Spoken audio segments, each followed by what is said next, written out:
Pathian Paul yang tu tiang lim ilau ngai thang Korin khuami ten nena tir ko pola le khathon pani na bungruk sang khat le sang ni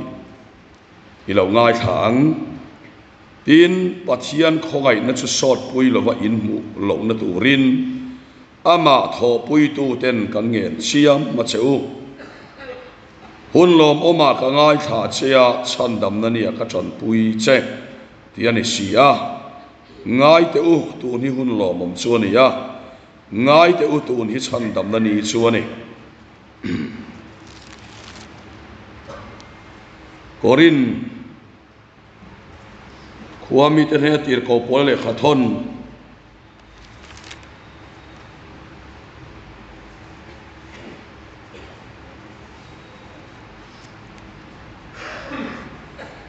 pani na vek bung som le pakhat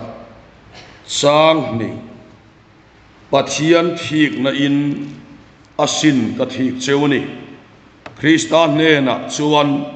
nula thiang himanga ka pek theina tur chewin pasal pakhat ka hual sak si chewa kini se FSC khuami te nena tir ko pol le khathon bunga sang som thum le pakhat le som thum le pani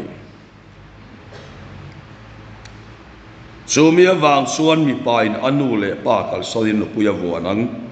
avuananga tin an pani chuan ti sapum khat an lo ni toang hei hi thuril thuk takani ke chuan Krista le akau kan thu asoina ni in ka khia Hebrai bung som pathum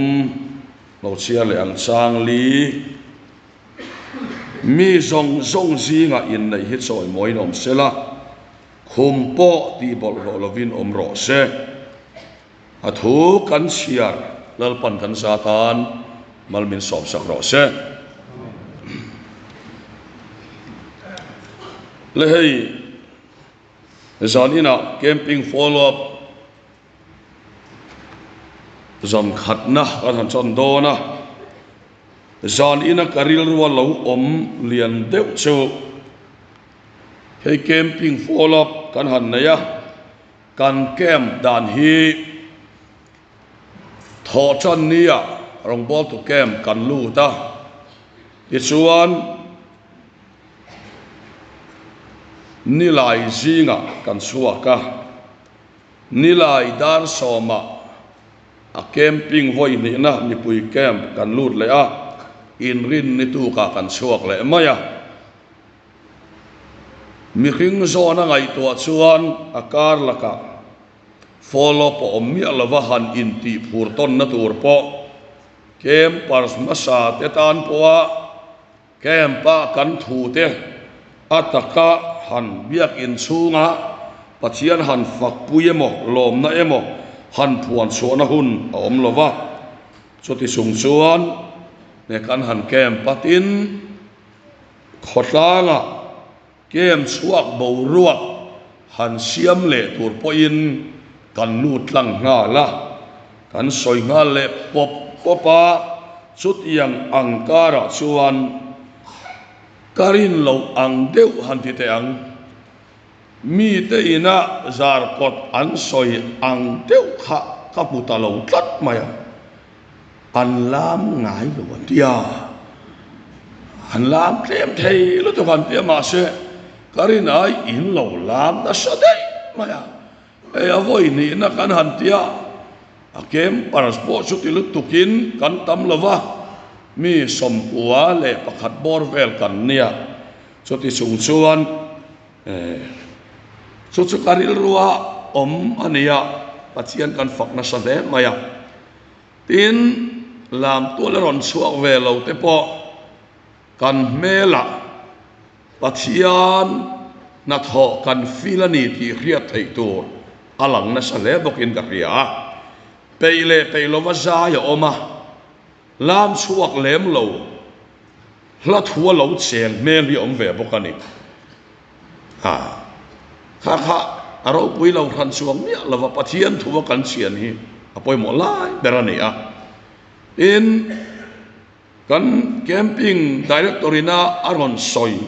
kha aron siar kha o Zion harla itsak na imoy na in belro ati kha zol na in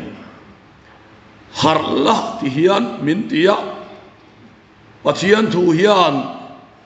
har tur hian piang thar lo hi ati mia lova harla ti chuan mithi kan tingai lova muthu kha har turin kan ti thina har hi har mia lova enge mo kher hi kal na ka har tur ani chuan pathian thuin ama ne na lo in zom na nei to an ni na an identity lo muthu san to soina ni a ama ne na in po to lo in zom na nei to kan ne a ani na ta ka chuan talmud huta a harte minon te hian ngoiro chutia min ti phot lo chuan ka har thei lo tu man kan ti lo wa muthu mai kha kan nia harro min ti kha chuan ti khan kan har ngal mai thei ani chu wang chuan zonina ka ngai tuana om chu pathian thu kan kol vek to a hei ko hi elaya hei hi kamang lova elai da te kha kamanga aman love mo ka te ka awa vaka nimin tlai team ina kan main subject kan ti campinga kan nei ang kha rombol to camp pa khan pakhat chia ka soi mana ti suan abak dang kha ei tun trum camp pa po hen soi man lo kala nei nual thowa arei vak lawa wangin ti chuan ya ka aw na salutuka kain aw chang ti tia ari renga lo man tia ri lo mo khati tat boxia khatiang kha ania eng poni se ka o ngai kha ka lo ha dam lo vak lawa ni pon min lo ka thiam don nia keima nia khan kol vek towa pachian hian fel fam kim turin tu ma min phut lova mi fam kim lo hi a fam kim na min trom tir maya thiang lim fam kim turin leila ma hian kan thin lo zia kia a mi thiang lim fam kim Krista hi kan thiang lim na puang maya chu mi rin na ko nga chuan har mai ila ti chuan kan har ani maya keima ni enge moti tak a danglam kan tum hian min ti boy thinin ka kia a chu wan chuan chu lai chu kan soi du le zok ani chu wan chuan ei rong bol tu kem pa lut te po kha khoya nge har tur kan ni kan ti chuan o pathian fak ko nga te ama choi moi ko nga te Krista hi kan nei ani ti lan tir ko nga te ko ro u i harang u pathian thuina har tura min tia hian kan har chuan ekdin nge ti kha i tak sa vai vut kai te kha thing tharo atia tuna hian lau na emo zam na emo mani in kil toina ni emo mani in sit na ni emo hi thing thavek ila Krista ka thing to ka ni ti hi puang chua ka go cho kan tin na Krista changin mi hring dana te a tin huna pathian kan fak don chuan ke hi eng ti ka ma pathian fak ve lo tur si ngami kaniang amai ro chu tak me chu ka thing thata ni chu thing tharo tin pathian tuin min ko muwa sulai chu kan soi le duani so wang chuan pathian ni zana chuan chuak lo bar po kha kem par singa om lo da ila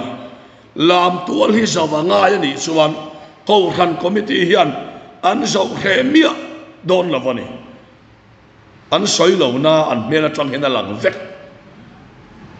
so zal ina kan ngai to na om se ti kha kan soi do ni le ka du to khanga le hei zal ina kan thupui turatan chuan in nei na ti mangin pathian thu soi kan to mani in nei na ti chu a chong kam a kholai deuh lek lek mai thei amaro chu ka du thu sa manga ka vo do cha sei le lu tuk don sia in nei na ti om sia chu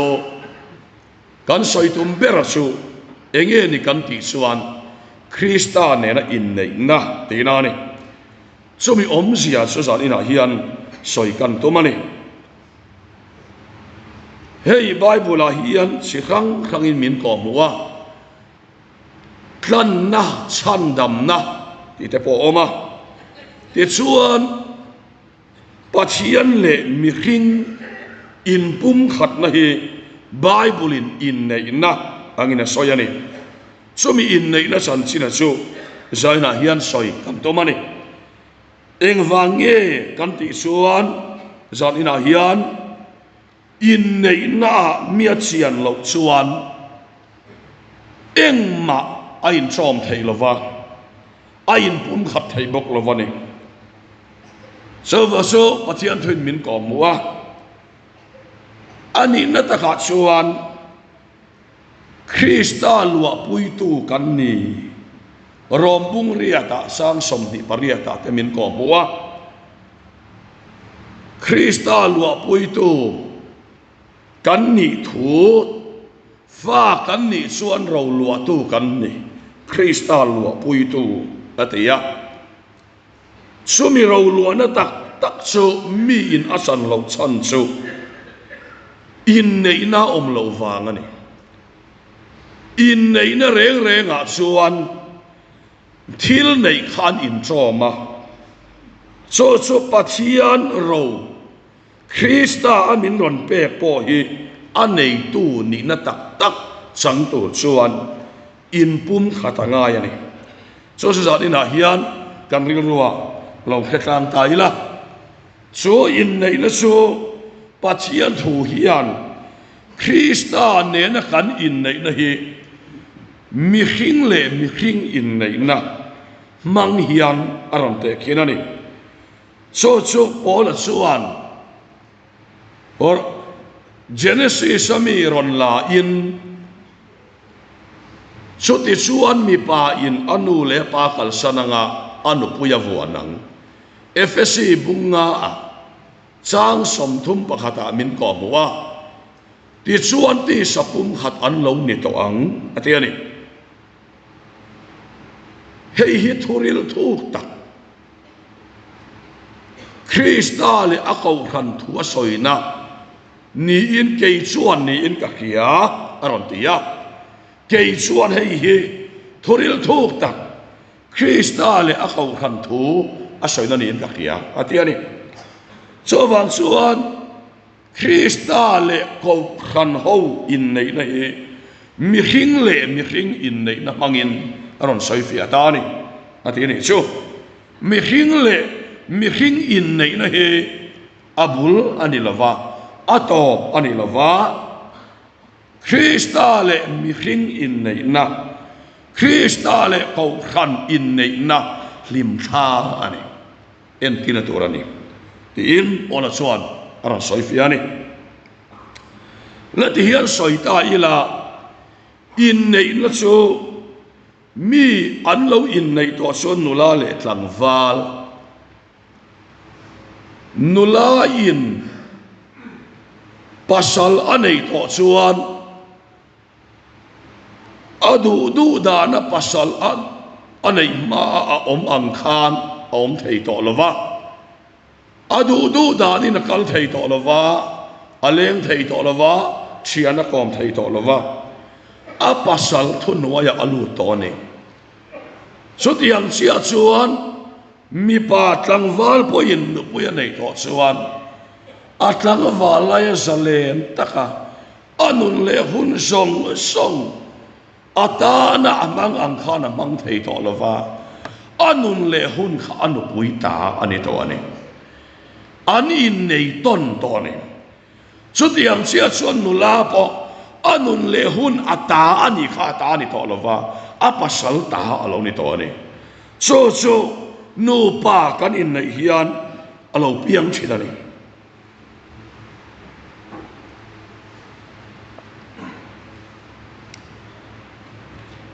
chút yang chia chuan mi hing le Krista in nei na hi aron soi fia ni in nei na ngin aron soya in nei na ya lu le maya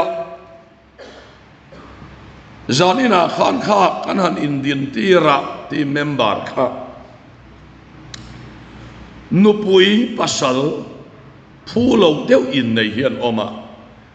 anu khan re thei khopa mi re thei tang rang dai kil karami ai du bu ngak ve chem bang ui khiap thi re thei Christmas ni khua asa ve chau zan puan thu asa posin ani re thei tak apasal kha oh sa khop ma concrete building chong engem masat anaya motor engkim anaya private jet anei boka te chuan so mei chia re thei tak chuan voka vula ara vula te chuan chu zong chu anei chu ni maya chu pasal chuan anei ta a anei chan chu kha mei chia khan du omna omawang ani lova nei tlak ani awang ani lova an han in nei ta a chu tlangwal ho sa nen chuan zana bedroom a khumpuan han kai don ta a chu mire thei nula chuan abial apasal tena chuan makatilu tuka a in ten ena nula mel sale ho sale khatiam tama tak nei turan omlaya nei lova ma nei mai khama khatiane apasal nena chuan ka eng lai hinge mo idu reng le min nei san reng le tina sota apasal chuan i kan en wang che po hian nang ma hian nei chan ka nei lo nei tlak ka mo lo ma se ke ma hian mangai na oma chu chuan ini ang hian a mangai top che ka nei ta che ni zanina chang hian en ro ivok te khakal san la hei ka kar sa bi hi atiani hallelujah pathian pakiram lo se pathian ne na in nei na hian nei tlak kan ni wa kan ni lo wa nei tlak lo chelai le der kha mangai na wangin heti mai hian lalpin dana min huai lo torin crossa min ron vuan ta chu in nei no om sia ni pakhat na tan chu chu tiang chuan ente hei yar vul khakal san la en ro hei kain chong sanga hian varanda ten han wak vel ro heng zong song hi kati sak che ni a ita ani a chowang chuan pin chonu ne na chuan amanga isia an khil ta a anei zan na changina ata zong kha anu puin a chom ve turina petani enu hian lim khop mai lom khop mai te chuan anei chan taka kha engma nei chanei lo pathianin min chan dam chan hi condition a om lo engma unau te o chan engma om lo wa heti mai hian pathian khongai na wangin Krista ro lo poi tur min han thang ta hi awalu tak em pathian fokin om lo se zaina hian hei he pathian thoina min ko mu ani so in nei na ni amero so ani mo pa a katani son khonge ti in apasal thil nei kha apasal thu nei na pia lama aking thei lo khem Krista ro kan lua pui na hi kan thu nei na la om lova pathian thu nei na nuaya aro lua tu kan ni lal pa from lo se hei in nei na reng hi mo mei sia chuan anulat na asu na nga ai in nei na mang khana William don ta ni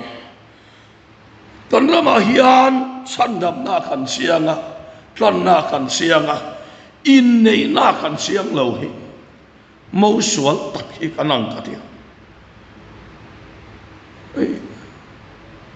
mo sual tak hi su an pasal te nei hi mun danga te khoran singa in an pasal te riat lova an sung te pek mai ten singa eng hi mo sual na ania ato pa berin an khiat le in rem lo na then chen nu an mangai na an du sak na po mo khatiang an ni chuan ti chia pe lo om thila ni le zanina hian sutiang deuh chuan ang chia lo ma sela pathian ro kan lo na krista ro kan lo na he kan thu nei na om lova pathian thu nei na huang chunga ni a nuam kan ti zong te kan chak zong te vui liam na a aro lu tu lalpan min lo thang ve ni lalpa fakenom ro se zona hian una tu hi kem parste po kan soilan du chu chandam chu kan ni chiang to ma se mo zu ka hei thei lova ti te tam amang an tha kha in nei na kan chiang lovani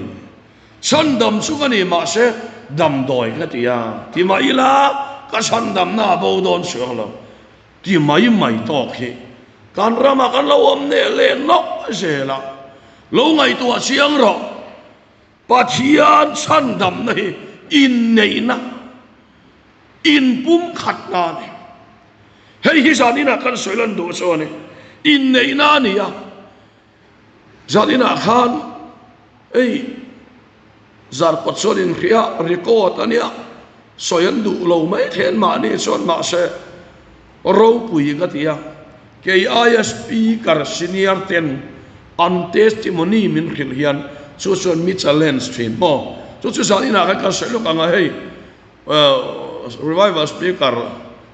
pu biak ming thanga uma biak ta na so kan aya tun ma a an rong bol lima an har sat dan min han khila an ina kan walu ta ro pui le maya an har sat dan te min han khila ro pui ka ti khovel vui liam na lo van kong ka hilal pana hong thei la in nei na renga chuan nula in apasal ka abial pa emo anulat na vui liama apasala anun pumma poloma aron tluk lu to chuan pasalin amo phurna lo la to a eng kima lo boi pui to thina ni pathian ne na in rem na hian khovel nun huile sak som te kal sana lalpa ne na khovel vuili ama kan tluk lu ni atangin ro lu atu lalpan min lo thang ve ta ne awan nuam chan em hallelujah po aring chan ale in sum re su ri pop pop ro kalvari ti da na ni so wang suan in sum so ti kan soi lang le do ni le isuan zanina hai kan soilan do chu ani na ta kha chuan in nei na a lo mal som na om lo in nei na a lo kan nun hlui vui liam na le chen na om tak lo in ngai song su po in midang in min lon rim po ni se eng ma mi ta kan la ni lova i kan la zalen te ro min rim po ni se su zanina hian pathian thui min kom wa so bang suan amaro su in nei kan ni to suan kan salen to lo wani so pathian thui min ko ho nei tla kan ni wang ani lo wati mai hian pathian in a thonin khongai nei min na ya so bang suan tunang la ya hian lalpa chan chin soi hi awang ta em maya enga tinge o khate kan ho satul tola kan ram he pathian kan mamo lo tul covid nuwa phei chuan ko ran nun hi ataniam ema rilui lampang isu mi puhian kan le em viau thu tak han zir tak phei kan pe mang lo engemo huaw hi kan lom a pathian thua poin atak la hi kan lom lova a huaw la hi kan lom a an tui la hi atak la hi ke kan lom meu lova ni engia chan ti ka ngai thua ta a zaina hian unau te o hei hi tlema dik lo na pakhat ma om lo lalpa ka va vai puya wanga kanai ani voina khan an min ka soi to lovanga ei tan lam vek chuan fu don in ka khelova mi pakhat ina karon chong sai le a in venga hian in ko khan mi a hian sota a soi chu apu lalina christiania wanga alo no chua te soya sumi an tha ka se lalpana chui dan te a soya ni lalpa minan va vai puya wanga ara tel tu kan ni to hemi pia chia generation thar lo om tu rahi an ngai tu om ta ti ka ngai tu na om ni tu na kan rong bol tu lok le thatak tak kan son vor ber te an tha tu te isua nena anin pum khat tak awanga voinia mal som na sang an watam tak em chumi tha te kal zel ma se hem mi zo a generation dang lo om le tur he ram le nam tan hian unau te o zani na ka soilan du soi he ne Christian na in nei na tak awanga khovel ro pui na le moi na vui liama lali suat pui na tak achang hian zoram mel do am hiron lang le don lalpa fa kanam lo se chu tu na mi te hian kan ma oma kan ma ba ani zana hei kan nai tua apoi mo le in ka ria hei kan ngai tua nom sela kan nu le pa te le enge mo chen kan tha tu te Christian an lo in pe a lal tena an no swa po isalova an bu le bal po seng thei lova khor danga no swa kan se mon na von lali swa at pui tu tena an at pui ra khan tha ten kan te la an tha te hian zoram thar heng tin nge kan siam ve don zoram mel thar heng tin nge kan lan tir ve don ti ngai tua ahun ta le ani so wang sa sa ina hian he in nei na hi apoi mo le maya pathian na in nei na tak a chuan khara ai mi khing na in nei na chuan ril ru chau kan in sang lo taksa theng hian kan in sang ani tu nang la hian e lalpa hian ko khan le Krista hian ring tu te taksa hian sang tamang lo ya poi em an pathian rami chu kan lat sanga ei je pm sarkarin ai kallak an ron khapa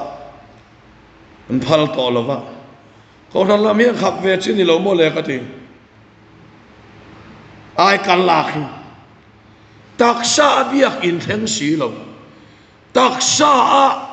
pathian du zong theng phak si lo sum le pai manga pathian ton hi sima hun to unau te o kan ril ru chau hi adu lo kan taksa hi adu te la ni la pan nei ro sa kan taksa hi chu suan zoi muang in zoram thara khovela Christian ram duam pelaron hing dor hey helai hi oi mo le maya uparau kam lo wa trong kam pathian hi akwan titia buai lo quality duani ati hi boy mo len ka khia tuna hian pathian lama ke pen na lama kan ramain kha da ta le maya kan sum le pai kan kaltira kan taksa achang si lo te khinan kan no pui hian karil ruai om reng kita se kasin baulan hian te chuan mi panen khoi amolova forvelin alova teivel sela motor nen te hotel la te lova kol sela ataksa mi padangin ku areng sungkhan kangai lutuk se min ti se ka khiat hon su ka then hon an khathia mem o unau te usan ina hian kan ril ru anei thowa lom ti a taksa lal pata na kan pe man ta lo lutuk he in nei na thing lo in nei na chuan taksa po ril ru po kan in nei tel ve lal pa va kan lo se hela hi zarina kan ngai to sina poi mo tak meu me vani chowang suan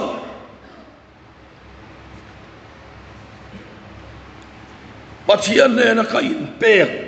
ka in ran hian karil ro chau ka han lova ka taksa hi ka han ani sa ka bolo ei ate khin nan ni khinga chang soi ja le la fuang chu kan nuwa chang kan soi to lova nge ke ma a chelam ngai soi ve to nge to na hi ate khin nan kan nu a ni lo he mi pa ka ni tar chiang la ni lo ngai mel emo mel chati tak po kalanga man ma se kan in nei na khan min phuar to ni kana dia mem i pulpi da chang kalanga me te ti dia dot ni tak hek lo ma se in nei na khan min phuar lo ro ei ana kan chian pa poi kan speaker poi ni ve thawang ro in nei na khan min phuar lom helama mel chati khala bo leile ma se kan in nei na khan min phuar to lo ko khan le pathian ma khan in tiam to a kan taksa hi kum khwa atan kan in nei ton to ani chut yang sia chuan pathian ne na kan in nei na hian kan ril ru chawani lova kan taksa hi sual na khiam kheta na kan pe phalang khan fel na khiam kheta kan lan ral to kan sacrifice to ni lal pa fa kan lo se kaya ro pui ta kani kanil lan to chuwang suan kan taksa hi lal panasan lo kan phal to lo min san tama piang in kharavin kan khat to me lal pa kan lo se ya kharawa khat to te mo taksa chan ta mangai i kharaw mi vak lo ni se i taksai chang tam hle te na ne chuwang suan pathian mi ni tur suan kan taksai lal pa chan ta mangaya kan ril run nen kan taksa kan kharaw azawai lalpan achan tam phot chuan lalpa hian min ti nei tu lo thei lo ti he san ina kan soi du ani lei ni rong po tu kem kan na ya follow kan nei lova mi pui kem kan na ya sutaran lut chu kan in chen lo ta nuwa ya chawang chuan kan follow thu po le lama hoi to na nga ya tiam chuan zon ina kem par song te in taksa hilal pan in sak na alo chuan ni ya po hovela tan le in sak na po bo don lo chak sunga in taksa lalpan achan tam phot chuan tharau mal som na chu soi lo leilunga nge po hian lalpan achat na mu ti don sewani pathian fakinam no se hian ril ri ngot hi pathian chat na mu na ni lo pathian ina min san tam na mu na achat na kan pu so kani so sa ni na het kan ngai tu na om se poi mo le ni hei hi pathian thu poi mo ta kan ni ti kan ngai tu na om se i sual le ko khan te abiak in te hian kan taksa changim office kan kalna te dor kan nga na te kan ril ro le kan taksa hi lal pana changem ti hi kan ngai tu poi mo le ni tin dot le tu chuan in nei na reng chuan taksa so kan in nei lo ril ro so kan in nei lo hun kan in nei tel kan in petel hun hi in nei na in atel aken telani asom telani ama khop ma udang laya Yesus ena in nei ti si Yesus ana hun pelei thei talo kan tam em mai ngai tua tham omin ka khia kan tan a hun song a sel rala chatuan hi ka ngai tua mo pathian hian a hun a sen ral dan hi makkatia leilung pian ma kan engi ngai tua le hantila efesi buli chang hata leilung pian mai min mangaya Krista Yesu min khan tong khan leilung pian ma dei hian mi hing ten Krista a khiak thi kan na kan chana ro rel tu chatuan ro rel tu kan ni theinan leilung pian ma changin kan ta na ngai tu na senga a chatuan rem rot na mi hing te tan tlan na ngai tu a mi teng hing te tan chan dam na siama mi hing te tan nakina chatuan rama kruai khom hun tur angai tu boka ahun pum pui hi pathian hin ama tan pakhat ma seng lo mi hing te tan hian ahlan ral vek ani chemen wa kan la ngai sak thadu lova min zuina hun zong songa seng ral le a min zui rengin sot yang chon hun a seng ani zaina hian ai kan ngai tu tur chu kan pui nen kan in nei khan asung te tana ahun alan chin zong kan sung ko tan ahun ron kan ta so tiang sel chuan zan ina in nei na chuan ril ro le taksa chau kan in nei lo hun kha kan in nei telani hun kha kan in lan tel so wang chuan zan ina po hian kan nu pa in pum khat tak tak tu chon ngai tua telanga ya hey speaker te hi kan revival speaker senior ten no pang zok lawang lai program la nei tha min fui na chu in nu pui te tan hun pek tam zero te poi min ti chen ati kati lo to kani mi khing dan kan soi potanga takin an dengan sina nu pui te biak na sang reng lawa tong pong arang mol top masu homuna thu buai ne on tu enga tinge min biak lo min wangai sak lo ve ti kha ani maya so ma so na kha to khian my dear idamem darling idamem ti ve sau sau ya ngai em lo mai la ngai te wang lan ve te ngai le zai na ko soi lan do asu tem suan hun kha kan pek ve ngai an tan khan kan hun kha kan pek ve ngai ni nu pa kan siam tawa chawang son tim ho te po hi in nu pui te bero u mal som ro u bero u in ngai zia te khil ro u rong bol na chang ten ka ti kan ngai tak tak ama se ina om kho harang chu kan ni thei lo pathian thara min chen sil kata mi khing zo na eng lai po pathian thu ka ngai sak thei kan lunga lek nu thuk ti chi khani to lo wa thei to lo wa thara win min lua to wa ma se zo ina ka ro sailan du chu hun kha kan pek angai chu chuan in pum khat na tha a siamani rong bol na ni pon min thlop thani chu tiang deuh chuan zonina po hian pathian ne na hun kan pek tam phot chuan pathian ne na kan in pum khat ne a thalo thei lo mani chan ga chu ma ni dam chu ko sakta na ta na ei som na ta na hun petam thei em si pathian ta na hun nei mang lo hi kan tam em tamaya pathian hian Christian te hi min sang tamang lo min mangai te lo ne so wan so zarina he kan ngai tu chena poi mo ne hun man that lo hi poi de umai ania hun man that lo wanga thita fem hun kal ta po bible kan mu kha tu nun hi kan ta na poi mo ta kan ne hey bible hian en ila korin thon hi bungruk chang khata khan hun lom oma ka ngai kha che chan dam na nia ka chon pui che hun lom oma ka ngai kha che ati ani kha enge kan mu kan ti chuan pathian ina ama biak na hunte atana fian rial hunte abiak in kal na hun min pek te ahun kan pek ve hian chan dam kan ma mo nia lalpa che ve thin pathian vakinom ro se pathian ta na hun pe lo lu tok hi chuan au ma se au e zo lo hun ten nei thina ni so wang chuan atana min hun apek na chuan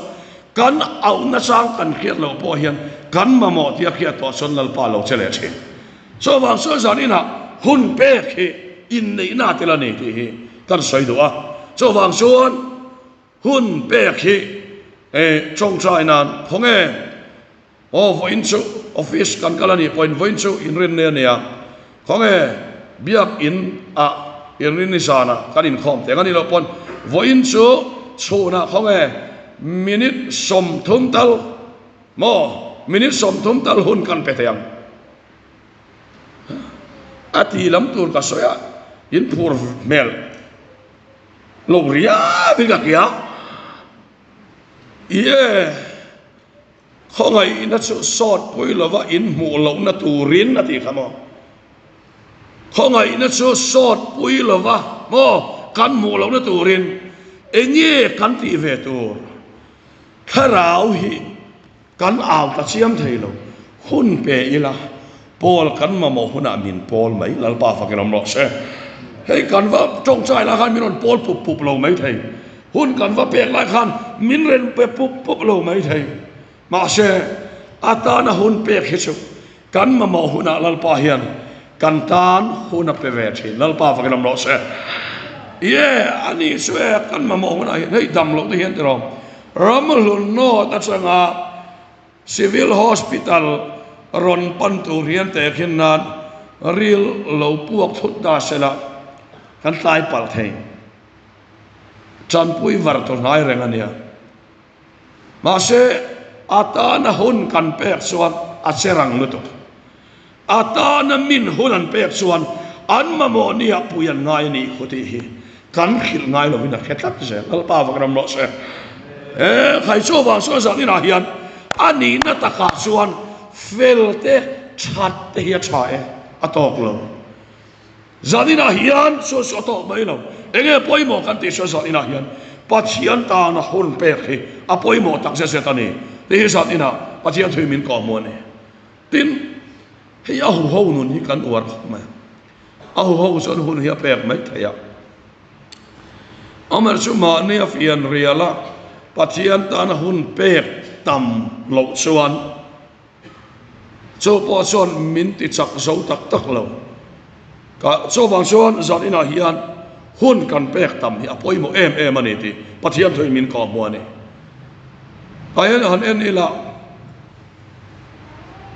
jona kha tun maya khan tun maya khan naw kan ne ya tun maya khan a min kan sa jon lal khoi thlonga kan ti tun maya khan bie zo tun maya khan zo lo in ve dam doi lo ti ve ti kan ria tun maya khan ai si wa lu ta tun maya khana chat khata nimina thil khen kha om me lova nak tu ka thil khen om me lova azawai khan tu na thil khen vek hiani tu ni hun lo mom choni lalpa ta na hun kan pek to chu tun hiani pathian vakinam lo se nakin kan pek so na tlai the bible share ta na hun pek po hi ina han chu wang wang ila ril ruwa bible share lo langa ta hin aron nung ve to nang ma nia thil thati chan tu khana ti ron ti chan ta bible se ron nung ve to phone kan khoi report anga hei lak lo thak mai na kina ka share ang ti te number chu adan du adu lo pathiarim kami I phone khoi vek to no bible ka share le ro nang ma I share ma aron nun la yang khan keul ma la anung to lo tun hi adu lal pa kan lo se tu ni hun lo mom so ni tu ni chan dam na ni so ni mo tu ni ani ti pathian thoi min ko mua cho wang suan zon ina hei kan khia se na poi mo ni hun man chat lo wanga khrem hun kal ta kan sei lo ka nga khrem hun kal ta ka ti maya mi hau sapa le la sara kha mi hau sapa kha adam lai nuam sem em la sara re theya mi ho sapa do ka na somal ta noi bang noi ta te char mai mai an thi ve ve ya mi ho sapa rem muna mai di la oma la zara van rama oma mi ho sapa rem mun tlak sani ka ke ngat na ta bible ka mu zau lo re khil fiana bula ma po mi ho sapa hi ing wanga mai di la tlang a ho sa ti wang ni ngot ho sa ga wa ga van rem mun tlak lo a ho ve o ka di se lo ni mi lo ho sak wang ka lo ni mi lo rem mun tlak san ka a rem mun tlak san kha lo le pathian thu khan nang su i dam lai huna khan nuam sa tak ni oma ati a hun kha nuam tak ringoti na manga pathian ne na se om tuara ama ne len dun nan te ama tan huna lo pelawa anei chen na ringon khana huna lo manga so wang suan a hun man than lo wang khan he mi ho sa fa hi mai di la kal ta ne yin lo chi ve ga yin nula chiang lim som chan sin trama thai bung som ni panga chang ka changa chang som ni panga khan lo en ve ma ola eng wangin nge a te hi i khon war tu hi an nei lo le ti ka ngai tu ani anu an nei le thau se nga tinge konga khar nan mo nei tu lo theng to an khon war al ve se lo ba zu da ho chu zan lama mo hoi nan kal thina chu mi be sa thi bible khasian lo ni ve boka cho wang suan mo nei tu zan lai ron khala tia soya ni kha chan sin thama thai sia ka po khon war kha an nei ve ve ma se pakhat zo khon war kha lo al tatlat lo maya khon war nei ve ringo thian om sia nei mi lo mane atui nei te la ngai ka khon war nei ringo thia tok lo wa tui nei te la ngai thim ka ra mo nei tui na tui nei lo khon war nei si kha aron bu thei ve lo wa atui nei zong khon war ala ti chuan pin dan sunga hoi lo ta ni so ta chuan mo nei tu lo thleng si a tian mang anga a panga te an wadi la fing te khon war tui nang ni le kheni ta dai lo a zo tu he va kalo va le ve me ro ti an on le le ve an on theng le ve ma set lai to ko an khar ran to a hun lo va om ji chu mo a hun lo va le ahuna mo nei tu muak tura lo in pe le pe lo sai tum na ni a zalu na tu kron selan do asu ahuna khan khon wat tu khalo thun set lai mai lo to tun hun lal pa kan pek sel hi kan nun na ni a tun hun kan bo pel sel hi kan ro le na chu ni mai cho wang suan tun hun sel kan bo pel hi kan ro na kan thuk na chu ni tun hun hi lal pa tan pe ila nakina kalala mang ti te e làm tắc tắc thầy lo cắn về cắn đôi cùi chắc mày này cho vàng số tuôn he al pa phật hôn này à tuôn he ăn hôn này à tuôn he aro bùi na buồn số hôn này cho vàng số sao ina tuôn he alo vợ bùi mò tắc em cho vàng số in này na số hôn he à thế này thì he bắt chiang thuyền mình có mua cho vàng số sao ina in này na lal pan cho ta đủ à cho vàng số aro bùi na buồn số nan cái mà ni hi mau thiang lim ni turin alo kal le ma nge ya lal pan min bua sai ado ni chut yang tur chuan he in nei hi mi zong singa soi moi nom sela khom po ti bol holoi nom ro se thi ta ni he lai poi kan soi zau le nga he in nei ni pia nga soi ni ya he mi khum tak tak kha ti bol holoi nom ro sen ti ya phen khat chuan an la thiam lova an nu pak huma uire lovin hotel aten va uire le ya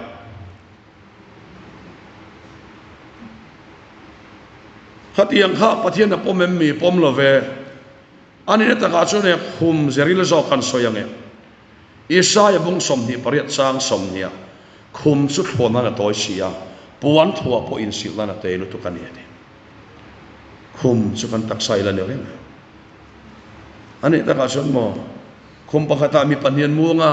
pakhat no china pakhat lak boin o mang han ti te po hi lali so lo ka le huna pani mut fu lo te po om ve do na thum lo mu ta pe cho buồn thang viang mai thầy à khát tiền ang asi ang ti dik don chuan si phira rong bo na kan nei chu min pitar pani hian chong chai turin kum som sari mi borvel hian sang ni le pasari kum khan min soman ina pathian thu kan zot du chea min tia min zota hei bible a hen khum pakhata panian muanga pakhat nu chen pakhat lak bo ven omatia kan pa ber hian keima zok hemin la dom atia kein nang ma zok I tong tai pe sei lo anu chia don chakatia kan in niala tu zok nge puthang te ala zok tu media chan thia mahara khop mai kalai te kan so lan do chu helaya hian khom chu thona na toy sia ati hi kan taksa hian ni a Krista tel lo chuan puan thua kan fel na le chat na puan thua kan man hian kan in khu na hian Krista thi sen tel lo chuan pa ma min khu zo don lo wa kan sual khu zo tu su beram lo thi sen so wa ni so wa son rong bol tu mani fel na in khu tum zong zong tu lo sim ta ula in sil fe na tan Krista hi lo mang ta ro hei hi chuan khu zo don se wa ni hei suat fil lo wa nei lo hallelujah pathian vakirom lo so wa son wa na so lo in khu ro wa ti lo wa Krista suat in thu bro min ti le kanom lai nge ya hei nge hi kan sual khu zo tu so ne ti pathian thui min ko mo ne le te suan thon na toy puan tho po in sil na toy le to thang te ik sik du am sual thu ru zong som khu nan hian ka fel ni khat ka that hian khu zo lo la li suat so ka khu ka sual khu to am chon so ne so wa son khum su kai ma hi khum khapa khata mi panen muang ka taksa vai buta kiranga ka tharau hi ro re la ma pathian ma la ding le don kai thoi na la om le don Christ so wa so za ina hian u naw te o ring tu te so van taksa min kai thawanga so wa so za ina hian he kan tharau hi kan ngai thua chena poimo a thom pakhata mi panian muanga pakhat nu chen omang kan taksai nu chen omanga so wa so za ina hian u naw te o pathian thui min ko wa so wa taksa nom humpo ti bol lo vinom ros ka taksa nge lali suane na in nei na khumani ti khovel hian kherose nei tu ani ti kherose in nei hi soi moi nom rose I suwa ane hi atak samangin soi moi nom rose a piang tharani ti atak samangin soi moi nom rose ti hi pathian thui min ko mu ta ne khoya po sin ila he ka tak sakhum nge ti bol lo arim talo hallelujah lal pa ka nom rose so wa so sa ina henu naw tu in nei na in pum khat na Krista ne na in nei na hi soi moi nom ro se ti mi khing in nei na krim hi a soi thawa ma se tharau lam en ti na ni ti that polan ke chuan hei hi Krista le a ko khan thu a soi na ni dakia atia so wa suan alai ril ber su Krista le a ko khan te in nei na hi he pon la makan in nei na hian a en ti rani mi khing kan in nei na hian atta ka in nei na hi sang ila ti suan lang la makan in nei na po hi man som ne lo om do na ni lal pa fa kan lo se so wang suan kan tharawin pasal tak nei silo nu pui chu a pasal ne nei kana thatak tak thei suwang lawang Krista me lang suwang lawang pasal Krista ne na in nei na tak sang lo chu anu puya Krista sia lang suang lawang so wang suan u naw te o mi khing le Krista hi in nei phot ro sal pa kan no se so me nu a son he kan in nei na ngei po hi pon lama kan in na taksa kan in nei na ngei po hi ti thiang hi me lo om se langa soi moi na lo om se lo ni a thu kan soi te lo pan kan sa tan mal so ro se